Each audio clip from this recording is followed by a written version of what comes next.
now seeing the definition, that is the genes which are located on non-homologous region of the sex chromosome, they are known as a sex-linked genes, and the traits that are determined by these genes are called the sex-linked traits, and the inheritance which is get transferred to the X and Y chromosome, they are known as the X-linked inheritance as well as the Y-linked inheritance. Now we have seen the example related to the complete sex linkage, incomplete sex linkage, that is which genes they are responsible or which linkage is responsible to carry the some disorders. Now let's take the example related to the X-linked genes, that is the color blindness.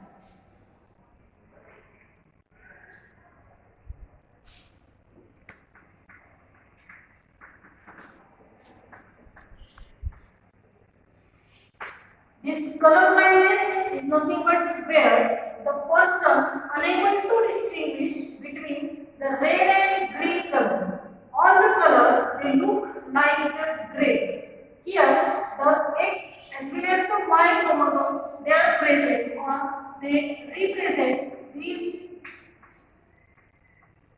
The recessive genes are responsible for causing that type of the disorder. Suppose that type of the genotype is present in a female, and this female it carries a dominant gene for the color blindness. This dominant gene is not showing the abnormality.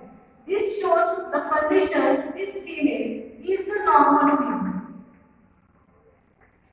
Again, that X is the carrier. So the X-linked inheritance, it shows that the genes responsible for that disorder related to the X chromosome. Suppose here the dominant gene is again present in this Y.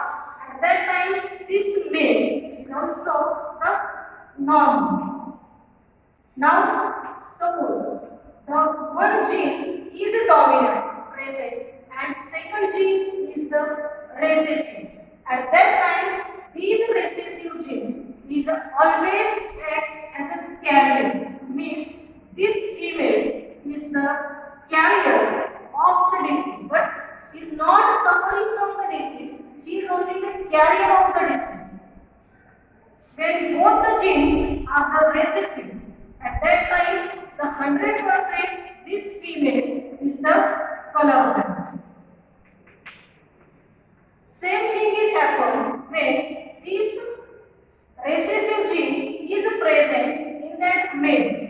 At that time here, this male is the totally the color blind. Now let's take the example where if the marriage takes place between the colorblind male as well as the normal female, what type of the progeny is get obtained? You can see this. Suppose let's take here the parents. This parents is nothing but here the male is the colorblind and the female is the normal.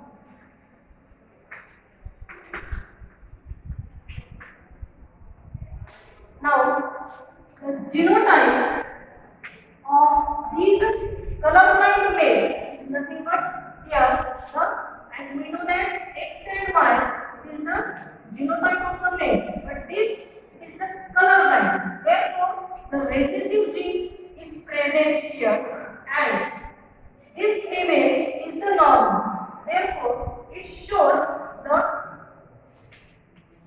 both the seeds are the capital or both the genes are the dominant organ. Now you have to prepare the gametes. Let's take the gametes of this.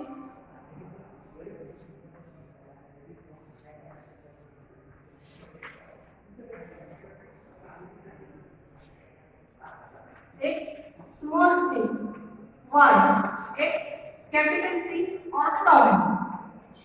And again X capital C. Now you have to find out the F1 generation.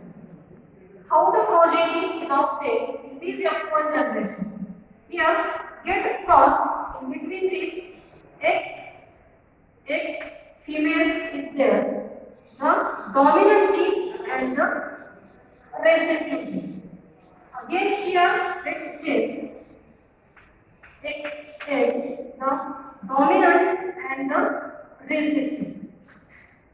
Now here, X, Y, the male is there having the dominant gene. And again, this male is having the dominant gene. This is showing the genotype. But phenotypically, here the female which are obtained, they are the carrier of the disease, and these male they are the normal in genotypically as well as the phenotypically. This is about the color blindness. Now come towards the next disorder, that is the hemophilia.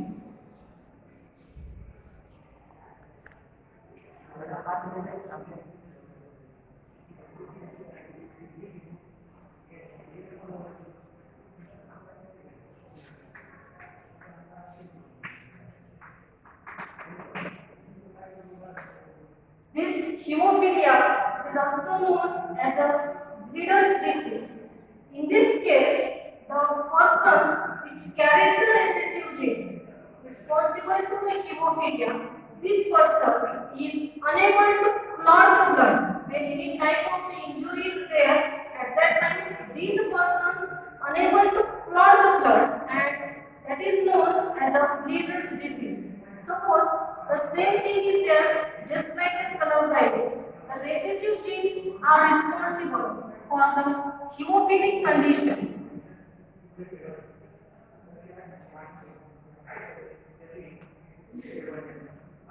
This female and that capital H is responsible for the dominance. Both the genes are the dominant here. At that time, this female is the normal. Means it does not suffer from the hemophilic condition. Now here, suppose one gene is dominant and second is the recessive. At that time, this female is again the carrier of the disease. He is self not suffering from the hemophilic condition, but he is the carrier of the disease. Then suppose both the genes are the recessive present. At that time, this female is the 100% we can say it suffer from the hemophilia. That female is the hemophilia. The same thing related to the male, that is the genotype of this male we know that X and Y. And if that X carries the dominant gene is there, at that time that dominant gene is responsible for the normal condition. This male is the normal. He is not suffering from the hemophilic condition, or males are never the carrier. They are always suffering from the disease because that is the X-linked disease or X-linked disease. Now, suppose the recessive gene is present, at that time this male is the hemophilia.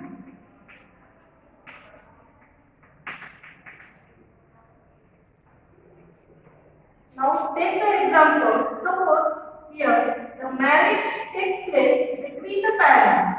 They are having the condition just like this male is the hemophilia.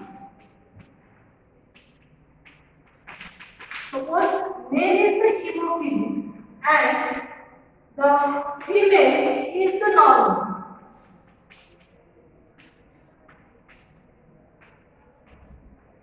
At that time, we have to find out the F1 generation.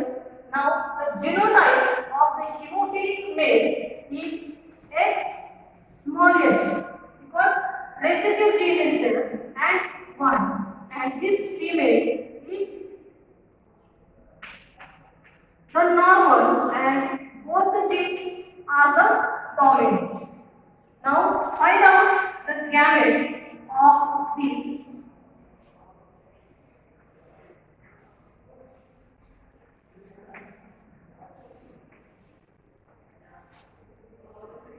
The first gamete X with the recessive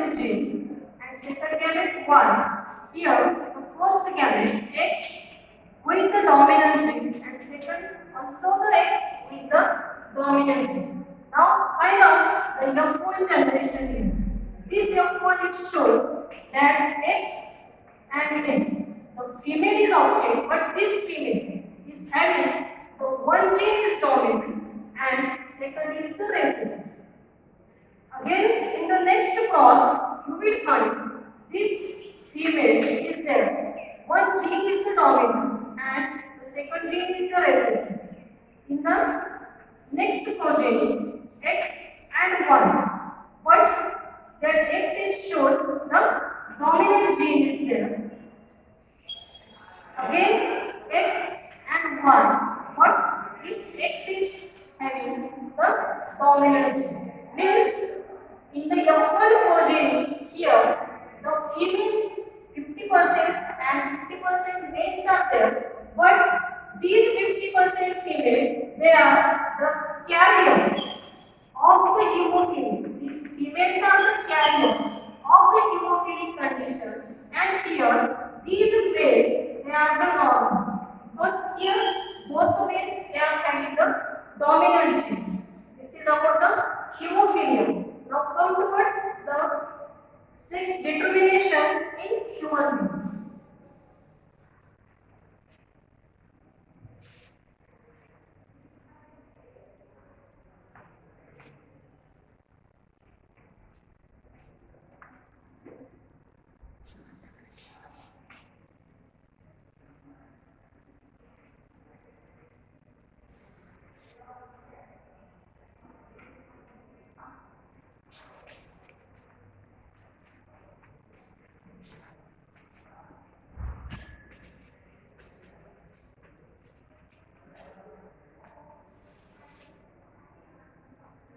Now, in this, as we know, the normal chromosome number present in the human being, the 46 chromosomes are present, or these 46 chromosomes, they are nothing but the 23 pairs.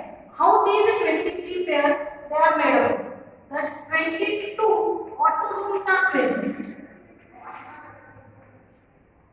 and one pair is of the 6 chromosome is present. Here they found that is the total will get the 46 chromosomes present in case of the human being.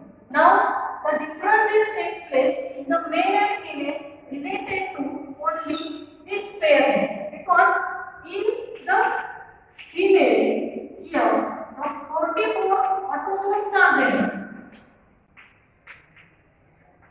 and X type of the 6 chromosome is there, and in male the 44 autosomes are there, and Y type of the chromosome is present. Now how that determination takes place?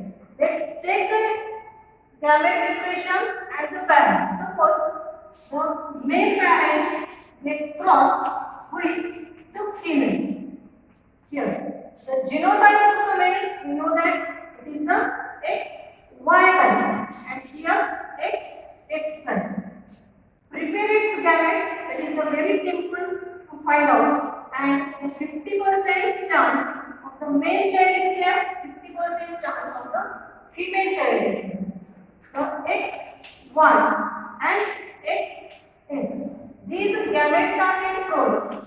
When the F1 you are finding here XX as well as the XX, means these both phenotypically you will find the female progeny is there.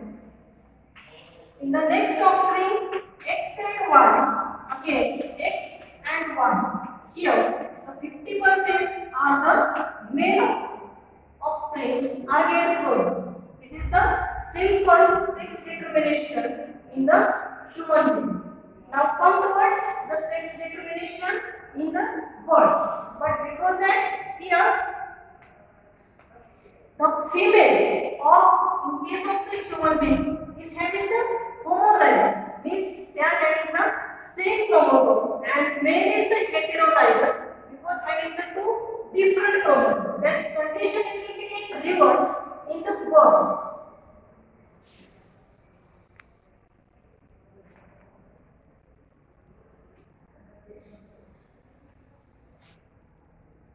Let's take the sex determination in the birds.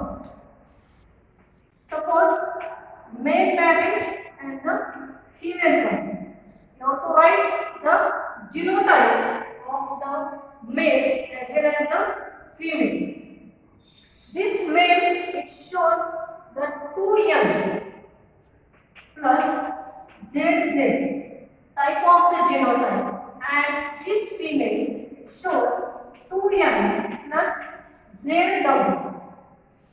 Here, that male is the homogamete and this female is the heterogamete. You have to prepare the gametes. N plus Z, and here N plus Z, N plus Z, N plus W. These four gametes are get formed. Find out the F1. N plus N, that is the 2N, and Z. Again 2N plus ZW. 2N plus ZZ. 2N plus ZW.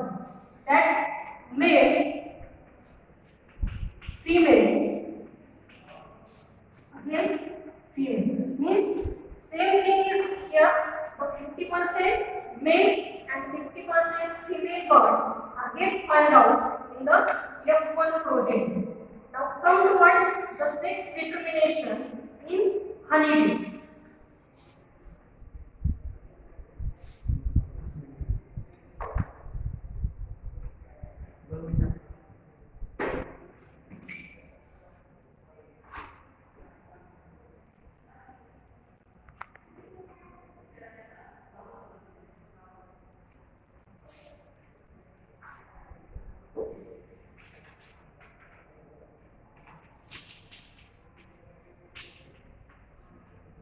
This honeybees shows the different method of the sex determination. That is, it shows the haploid diploid method of the sex determination. How that this female of the honeybee, it carries the diploid set of the chromosome. That is, the 32 chromosomes are present, and this male, it carries the haploid set, that is the 16 chromosomes are present. When the process of the meiosis takes place at that site, during the process of meiosis, the chromosome number that will be get reduced, and here the haploid set of the gametes are get produced.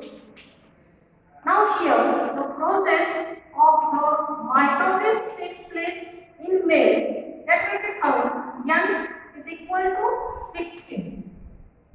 When the process of the fertilization takes place, at that time the diploid chromosome number will be restored and form the female bee, that is the worker of the queen bee. And again the process of the meiosis is there, and the male bee will begin to produce.